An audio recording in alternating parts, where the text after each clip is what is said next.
Hello friends, कैसे हैं आप सभी। आशा करती हूँ आप सभी अच्छे होंगे। तो चलिए आज मैं लेकर आई हूँ आपके लिए हमारी जो KBS PRT की जो सीरीज चल रही है, उसी सीरीज़ में हमारा EVS का नेक्स्ट क्या टॉपिक हमारा वही चल रहा है, बर्ड्स एंड एनिमल्स जो टॉपिक है उसका पार्ट 3।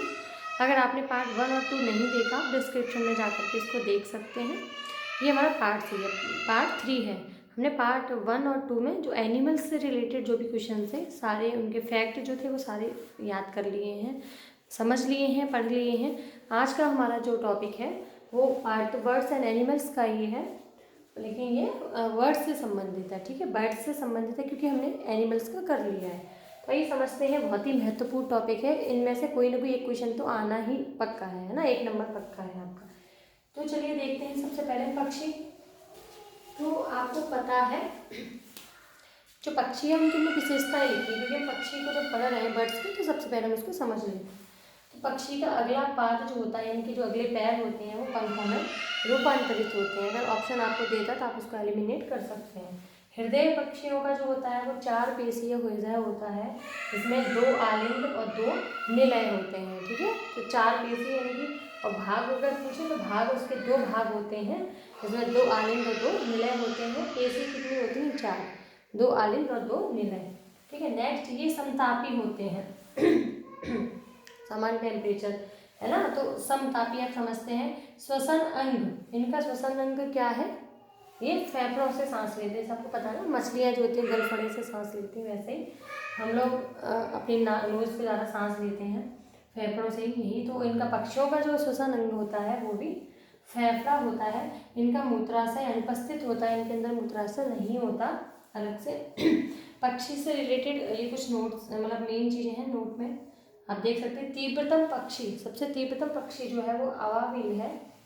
न उड़ने वाला पक्षी, जो उड़ते नहीं है पक्षी। जब आपको पता है कि पक्षी हैं सारे उड़ते ही हैं, लेकिन फिर भी एक्सेप्शन होते हैं। कीवी और एमू नाम के जो 2 पक्षी हैं वो उड़ते नहीं हैं। ठीक है, सबसे बड़ा जीवित पक्षी जो है वो शुतुरमुर्ग है। सबसे बड़ा जीवित पक्षी जो है वो शुतुरमुर्ग है।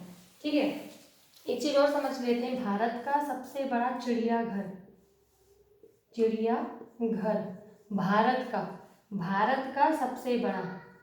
भारत का सबसे बड़ा वो है अलीपुर, और जो कि है कोलकाता में। तो अगर ये पूछता है तो आप पक्षी को समझ रहे हैं तो आप इसको भी समझ लीजिए। भारत का सबसे बड़ा चिड़ियाघर जो है वो अलीपुर कोलकाता में है।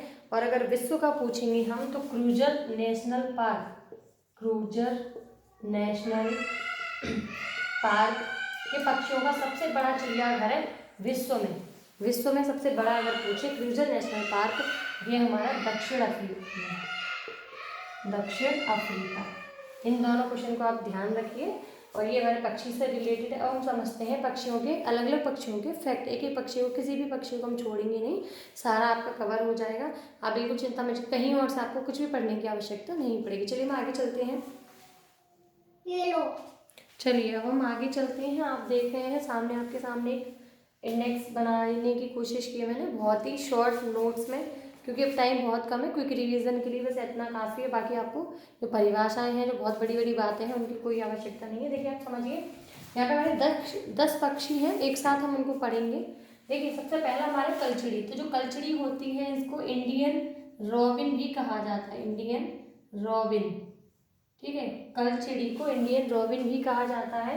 इनके हमने जो घोंसले के बारे में, इनसे रिलेटेड जो भी बातें हैं जो NCERT में दे रखी हैं वो यही बातें हैं। ठीक है, तो उनको समझ लेते हैं। कलचिड़ी जो है वो घोंसला अपना बनाती है कहाँ पर? नाजुक टहनी पर, है ना। नहीं, किससे बनाती है ये? नाजुक टहनी से, जड़ें, ऊन, बाल, रुई से बना हुआ।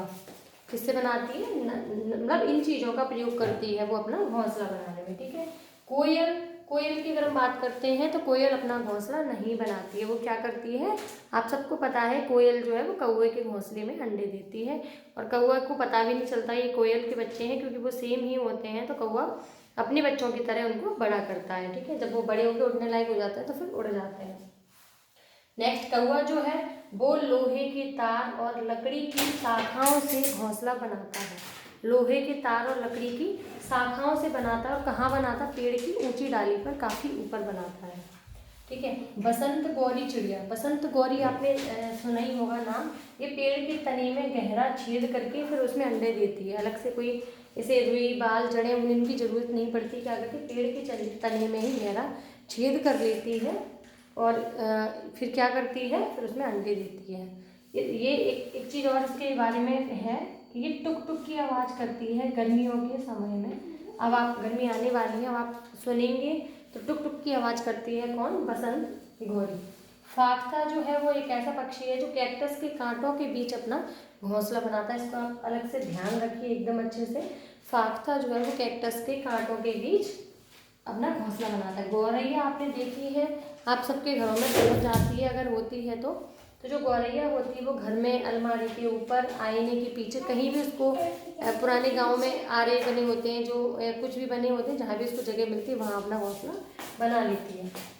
नेक्स्ट कबूतर की अगर हम बात करते हैं तो जो कबूतर है वो खंडहर में, पुराने मकान यानी जहाँ कोई आता जाता नहीं है वहाँ अपना घोंसला बनाता है। आजकल तो ये कहीं भी मकान में रख लेता है।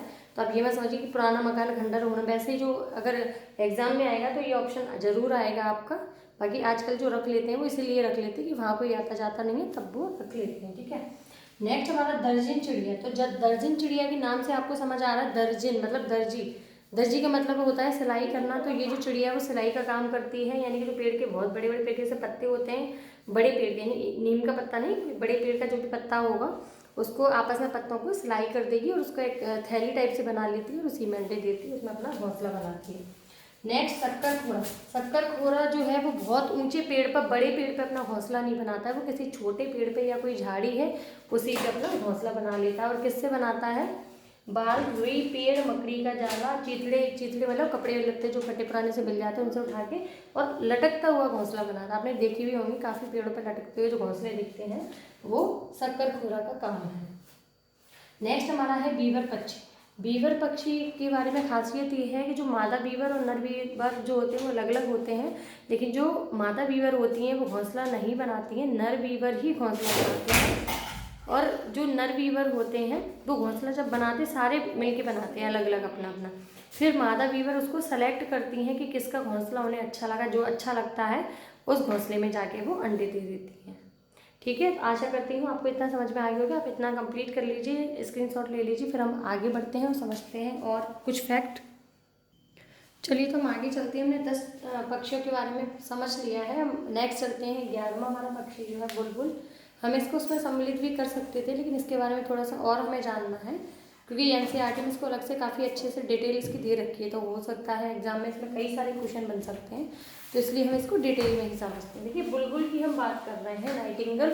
तो बुलबुल को आप सभी जानते हैं, बहुत ही ये भी अच्छा गाती है, काफ़ी तेज़ आवाज़ इसकी होती है, तेज़ आवाज़ में बोलती है। पूंछ के नीचे वाली जगह जो होती है इसकी वो लाल कलर की होती है। पूंछ के नीचे वाली जगह कैसी होती है, लाल। बाकी इसका जो शरीर होता है वो भूरे रंग का होता है और जो सिर होता है वो काले रंग का होता है। इसका ध्यान रखना, सिर काला, शरीर भूरा और पूंछ के नीचे वाला जो पोर्शन है उसका वो लाल होता है। पूंछ के जो शरीर का रंग होता है वो सफ़ेद ही होता है। पूंछ के शरीर का रंग सफ़ेद होता है। काले रंग की कलगी अगर किसी बुलबुल के सिर पे काले रंग की कलगी है तो आप समझिए वो एक सिपाही बुलबुल है, यानी कि हर बुलबुल के सिर पे कलगी नहीं होती है, लेकिन जो काले रंग की कलगी अगर किसी बुलबुल के सिर पे दिखाई दे रही है तो आप समझ लीजिए कि वो एक सिपाही बुलबुल है। ठीक है, ये काफ़ी ऊंची आवाज़ में बोलती है। नेक्स्ट, पीपल या बरगद के पेड़ से कीड़े लेकर के खाती है और उससे अपना पेट भरती है। ठीक है, और वैसे ही इसे अमरूद के और मटर के, अमरूद का बगीचा और मटर का जो खेत होता है वो काफ़ी पसंद है और एकदम जोरदार हमला करती है किस पे, अमरूद पे और मटर पर। ठीक है, नेक्स्ट अब इसकी बात करते हैं इसके घोंसले की। तो ये अपना घोंसला सूखी घास और छोटे पौधों की पतली जड़ों से बनाती है, मिलके उनसे बनाती है। इसका जो घोंसला बनता है वो अंदर से अगर आप झाँक के देखेंगे सुंदर कटोरे के जैसा होता है। ठीक है, एक बार में आप इसको समझ लीजिए, एक बार में 2 से 3 अंडे देती है।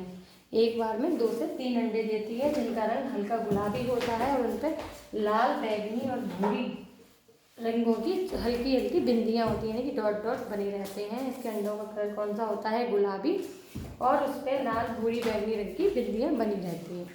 चलिए हम आगे चलते।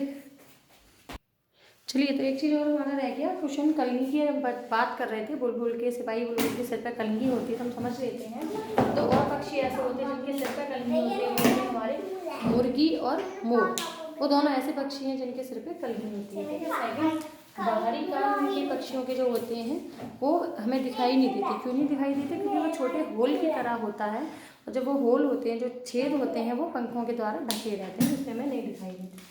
नेक्स्ट, कुछ पक्षी जो होते हैं अलग अलग खतरों के लिए अलग अलग आवाज़ें निकालते हैं। इस अलग अलग आवाज़ों से मतलब है कि जो पक्षी ऐसे ऊपर से चील वगैरह, उनसे कोई ऊपर से अगर कोई उनके ऊपर संकट आ रहा है तो अलग आवाज़ निकालेंगे, ज़मीन से कोई संकट आ रहा है तो उसके लिए अलग आवाज़ निकालेंगे। नेक्स्ट, सबसे बड़ा पक्षी हमने पढ़ लिया था। सबसे बड़ा पक्षी जो है ऑस्ट्रिच है, शुतुरमुर्ग है, और सबसे छोटा पक्षी जो है वो हमिंग बर्ड है। उल्लू अपनी गर्दन पीछे तक घुमा लेता है। उल्लू के बारे में एक फैक्ट है कि उल्लू जो है अपनी गर्दन पीछे तक घुमा लेता है। ठीक है। और मैना झटके से अपनी गर्दन घुमा लेती है। जो मैना होती है वो झटके से अपनी गर्दन घुमा लेती है। उल्लू है, आपको पता ही, उल्लू को भी रात को दिखाई देता है, उसकी जैसे एक आँख होती है लेकिन काफ़ी तेज दिखता है, वो तुरंत अपनी गर्दन घुमा के इधर उधर देख पाता है। तो पक्षियों से रिलेटेड जो भी प्रश्न थे आपके सारे कवर हो चुके हैं। पक्षियों से रिलेटेड कोई भी प्रश्न आपका इससे बाहर नहीं जाएगा। उम्मीद करती हूँ आपका वीडियो अच्छा लगा लाइक शेयर और सब्सक्राइब जरूर कीजिए, और मिलते हैं अपनी नेक्स्ट वीडियो के साथ।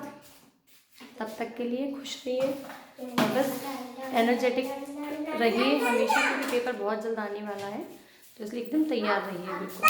Thank you.